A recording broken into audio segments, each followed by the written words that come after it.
This is the Women's Hockey Life Podcast.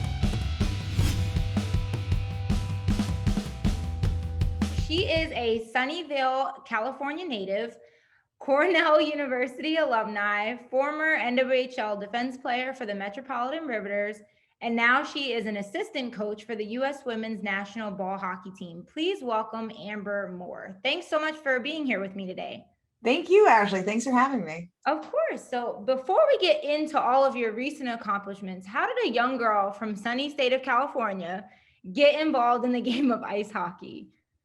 I love it. Yeah, I'm definitely not the typical narrative of a Californian, but my brother started playing and I was super excited and really wanted to start playing as well. So I used to rock some Barbie quad skates and skate around our garage, and then was able to convince my mom through being very persuasive that I should be able to play hockey as well if Jonathan was playing.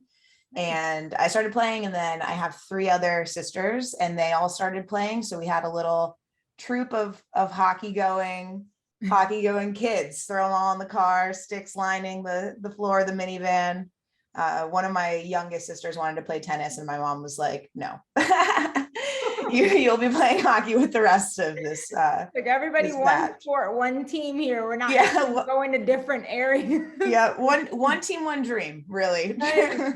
That's awesome. I was talking with Molly Schaus a couple episodes back, and like that, we talked about how that's like the theme of women hockey players getting involved in the game is like their brothers were playing, or like they saw like somebody else play in their family, and like that's what got them involved. So it's awesome to hear that we have the pattern rolling with other hockey players. That's awesome. So you also played for the San Jose Junior Sharks U19 team.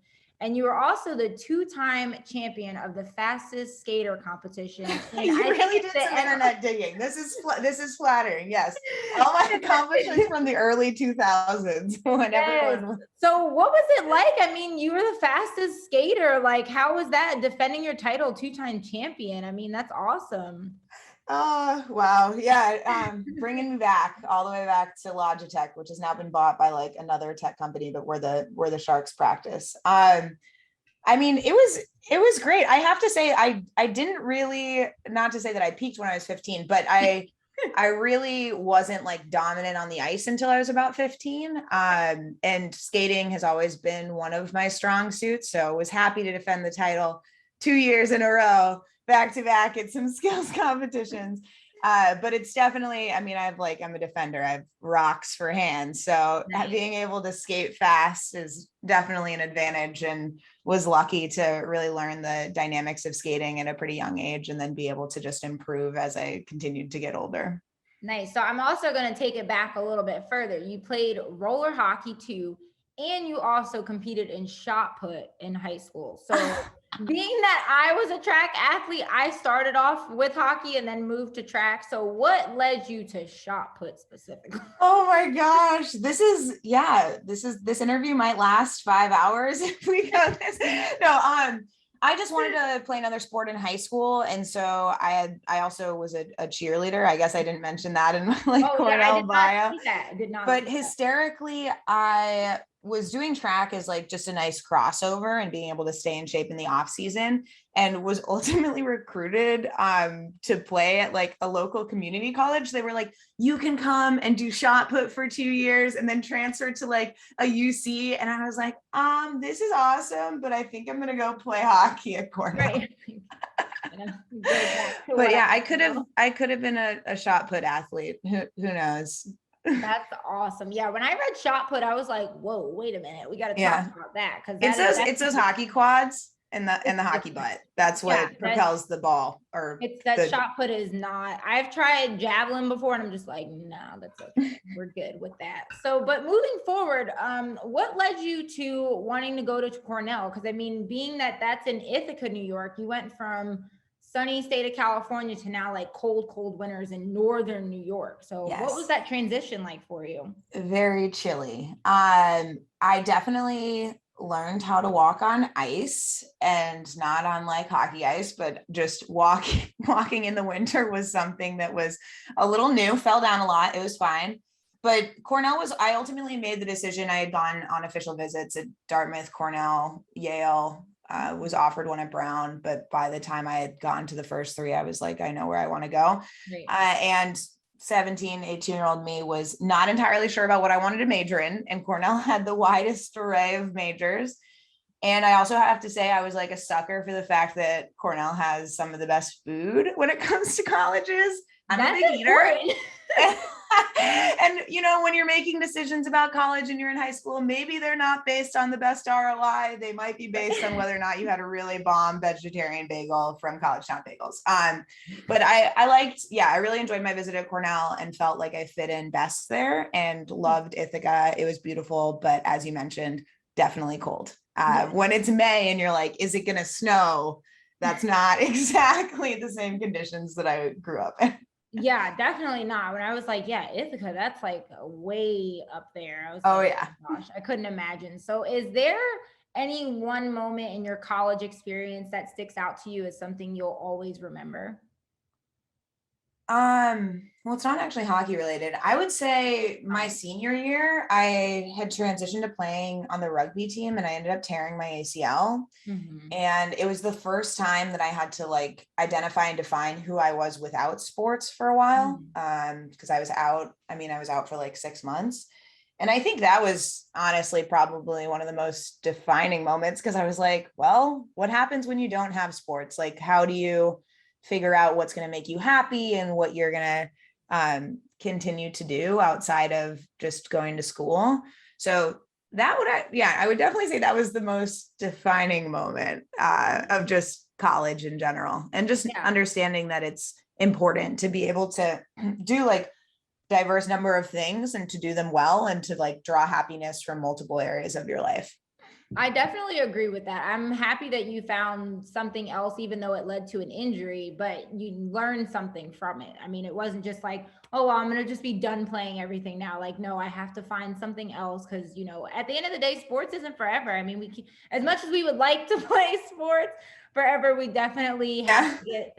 I don't know. When I was in the Netherlands, I played with this man who was like, well, he wasn't playing, but he was like dropping the puck and blowing the whistle at like 93 for our like Tuesday night scrimmages. And I'm pretty convinced that'll be me, but 100%, like very important to figure out outside of hockey, who you are, what makes you happy, what drives you. Exactly.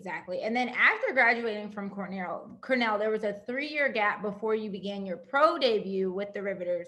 So what motivated you to get back to hockey, but now at the professional level?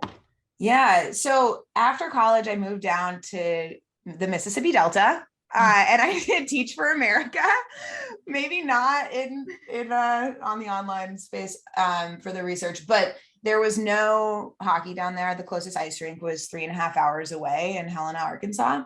And so I wasn't able to play, although I did rollerblade on some of the back roads and took out the hockey stick every now and then and played some ball hockey. But when I moved back to New York, or when I moved to New York, I guess I moved back to New York, but I moved to New York City. I wanted to get back into the game and had just been, it had been, like I said, such a large part of my identity for so long, and had sort of had that shaken my senior year and was like, oh, I what happens when I can't play? And was able to find this awesome ice rink, Long Island City. It's like a little bubble up in Queens. And I was playing on a men's or a beer league team there, just like a co-ed team. And when I'd reached out originally to the rink just to ask like if there were any teams that needed players, Rich Furlon reached back out and he was like, hey, we need some players on my team. Also, my sister went to Northeastern. You probably like roll with some of the same crew. And his sister was Danny Ryland.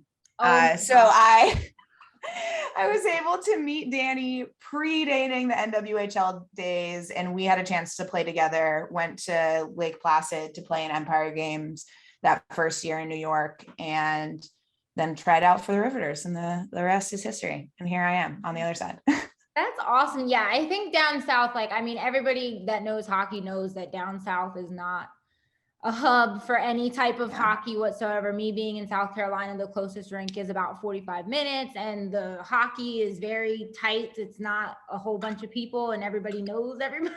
And that's kind of it, because the next rink is about an hour and a half from here in North Carolina. So definitely I can understand, like, I know some people, I don't know if this was your experience, but for me, being and playing hockey just in my neighborhood, I have people that are like, what is she doing? What is in her hand? Like, what? 100%. Yeah. But I also got similar looks when I was living in New York City and had to get off at 14th Street and then walk a mile to Chelsea Piers with my hockey bag through the meatpacking district. And everyone's like wearing like dresses and about to go out to the club. And I'm like, it's Friday night, about to play some hockey. It's so funny because I've been to Chelsea Piers numerous times for volleyball and just for their gym, and I have never heard about their hockey rink talked about ever. And then I see, like, you know, the coach for the Riveters he practices there and trains people there, and I'm just like, why didn't I know about this 5 years ago when I was over here? Like, this is crazy. It is kind of hidden and sort of nestled in there. Definitely. You would think New York would be more of like a hockey type area, but it's not. That's like you said, it's one of those things where you see people walk around with a hockey stick. You're like, where are you about to I think it's also just tricky, like space wise. Like for the longest time, I would like air out my gear and then shove it under my bed in my room, in my tiny like Brooklyn apartment in my room that was no bigger than a closet that I paid way too much money for. So I feel logistically it's a little bit of a challenge, but nevertheless, she persisted. Exactly. Awesome. So shifting away from hockey for a moment, you seem to be a very active member in the community, specifically in regards to education. So what fuels your passion for just the education field in general? Oh, well, lots of things. I come from a hearty stock of teachers. So my grandma taught in the Bronx for 35 years at a school for students with hearing disabilities. And then my mom also taught like master's level nursing classes. She was a neonatal nurse practitioner at Stanford. And my dad like trained CPR and like emergency response. And so, I mean, I was about to take a dark turn, but not for too long. But my junior year of college, my dad passed away, and I did a lot of soul searching. I was in this like class at the time that was really trying to like have juniors at Cornell narrow down what they wanted to do for the rest of their lives. No pressure. And I was just thinking about like the things that had brought me joy before and things that I was passionate about, and really had been drawn to working in education. I grew up like in a low income neighborhood. And when I went to Cornell, just felt like drastically unprepared. Despite the fact that like my mom had gone to college, my dad had like dropped out of high school, but I sort of like saw firsthand with many of my classmates, just the gaps in educational inequity. And then when I was at Cornell, I was like, oh, this is like an issue across our country and across lines of race, and was like thinking about getting into education, but didn't want to take on more student loan debt, and knew that Teach for America was an option to like get into the teaching profession at the ground level. And so I applied for Teach for America, clicked no preference on region, ended up in the Mississippi Delta, and stayed in the classroom for 8 years before transitioning to working in education policy. So that's what I do now. I work for an organization that supports district and state superintendents, and I do their federal policy work. So I'm looking across what are the best practices happening across the country, and what are some of the challenges or pain points, and how can we advocate for change at the federal level. But it's been a journey. I would say that in part it's driven by my like own experience. And then also, like I said, I come from a family, I'm the oldest of 5, and all of us have had like drastically different experiences with the education system, and all do different things. That could be like an entirely other podcast talking about my family. But just to see it like firsthand, and then to like see it as a classroom teacher, and also to witness that so many of the issues that existed in Mississippi were also present in New York. And I'm like, this is a much larger issue that there can be some smart policy solutions to help mitigate. But that's the jam. Thank you for asking. I feel like I talk so much about hockey, and I was even thinking about it the other day, and I was just like, my Twitter is mostly like education related stuff, some hockey stuff. My Instagram is just all hockey and food and my wife. Yeah. We definitely had to bring that up, because me just knowing, I worked in a school about a year ago, and just seeing some of the things that the teachers dealt with, and like how intricate and complicated the education system is. I definitely wanted to hear your perspective because it seems like you are a very huge advocate for education, which is very important. I mean, nowadays, I can't imagine what the teachers were going through during COVID. I was at the tail, like right when we started with the shutdowns and everything else, just trying to figure out, I was like, how are these teachers going to do this? Like, this is going to be scary and crazy. So kudos to you for getting involved in that field, because I know it's definitely not easy at all. Yeah, no, I mean, I enjoy it though. And I feel like you need people on the, like, who have been on the ground and been in the classroom and know what it takes and like what policy actually looks like at the ground level. Exactly. Just to make smart changes at the top. But COVID has been wild. I mean, when COVID hit, the immediate question was like, how do we keep students fed? Exactly. And just thinking about our like reliance on social support systems like schools to help like solve a basic need, just shines a light. I did a little bit of research in the Netherlands, and it was a different world when it comes to what supports the government gives versus what schools are expected to do. Exactly. So now that we get back to hockey a little bit, you were a part of the U.S. women's national ball hockey team. I believe it was in 2019. So 2017. I'm even older than that. Yeah. But close. So now that you played with the team, you went through the tryout process, you made the team, and then you transitioned to now being an assistant coach for the 2022 team once they make the roster. So what was that transition like? You played and now you're the coach. Yeah. Well, I can't really tell you yet. We're just in the eval process. No, I think, well, just to like back it up, I have to give a huge shout out / would not be possible if it weren't for Sharice Stewart. I didn't even know about ball hockey, was living in New York. We had played on the Riveters together. And even before, I mean, we tried out for the Riveters together, and had just been like best buds and drove to every ice rink and then every ball hockey rink together. But she was the one who introduced me to ball hockey and then convinced me to try out. And we were lucky enough. I mean, she had played on the team before, but I was lucky enough to make the team and be there alongside her. Nice. And then for the coaching, I ended up, well, we went to Worlds, fantastic experience, minus always tragic. Like, I'm like, yeah, we won silver, which is amazing, but it's always just like, we lost our last game. Right. But we beat like Slovakia for the first time. We beat Canada for the first time. It was wild to watch the sport abroad and just be like, this is emerging and growing in the US, but it is there in Europe. There were like 12,000 people watching the gold medal game. And I'm like, this is by far the most people I've ever played hockey in front of. It was really a amazing experience. And just the fact that outside of hockey, I've never like traveled internationally, but like hockey's been able to take me, to Canada, to Japan with the Riveters the first year, to the Czech Republic. Even when I was living in the Netherlands and playing, we went to like Barcelona and to Belgium.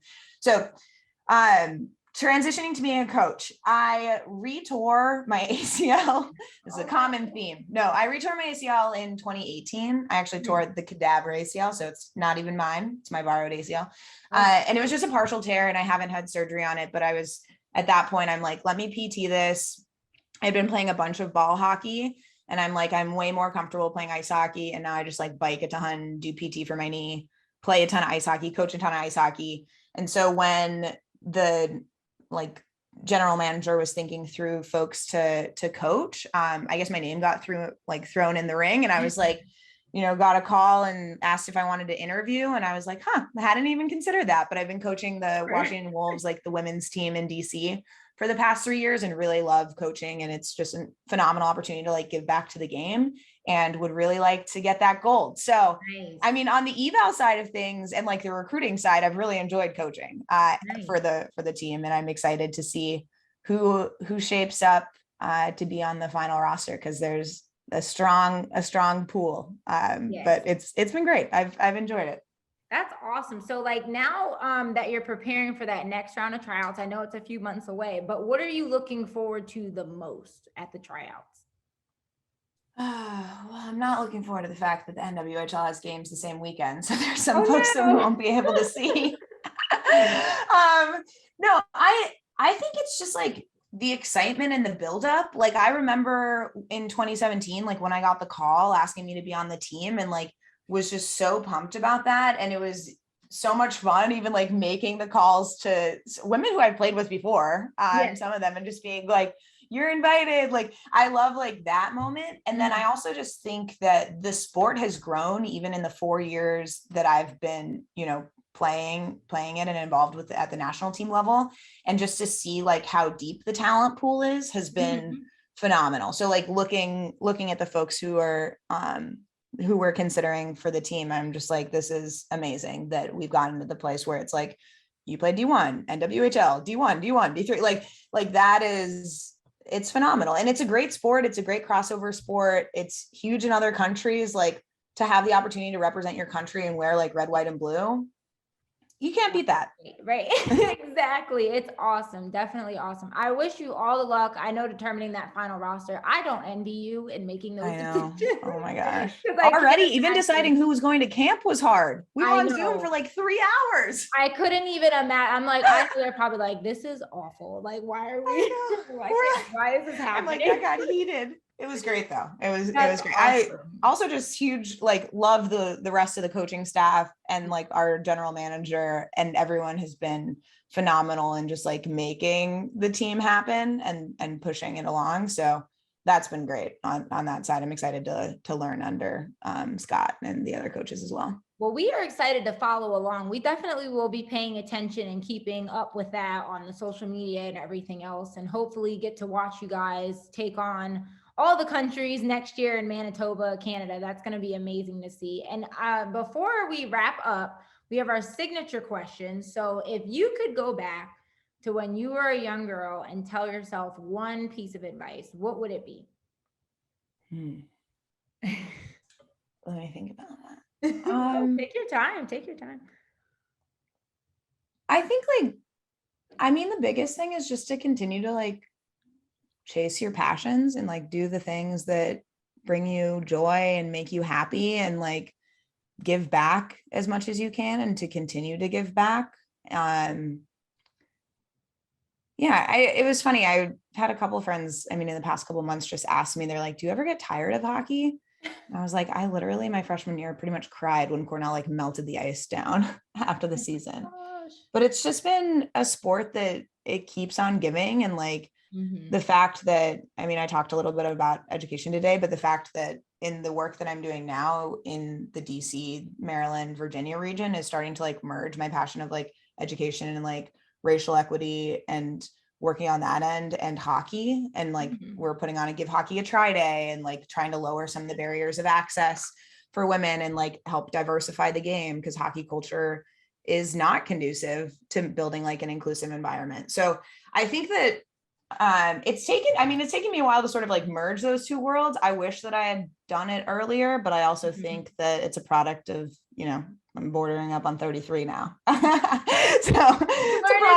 we can't know it all right when we're supposed to learn it, but as long as we get there eventually, that's important. Yeah. So I feel like I wish I would have started to see the connections in my two worlds a little bit earlier, but I think just always continuing to follow your passion and just to find what makes you happy and just really, really get in and give back. But those are my 3 pieces of unsolicited advice. It's great advice. So thank you again for being here today and speaking with us. Can you tell us where we can follow you on social media? Absolutely. Would love the follow. I think the best place to follow me is probably Twitter. Yes. And my handle is at AIMOORE1221. So it's AIM and then my last name, or AI Moore 1221. Anyways, you could probably type in Amber Moore and you might find me. Well, thank you again. And I wish you all the luck with coaching and education and everything else you got going on. Thank you so much, Ashley. I appreciate it.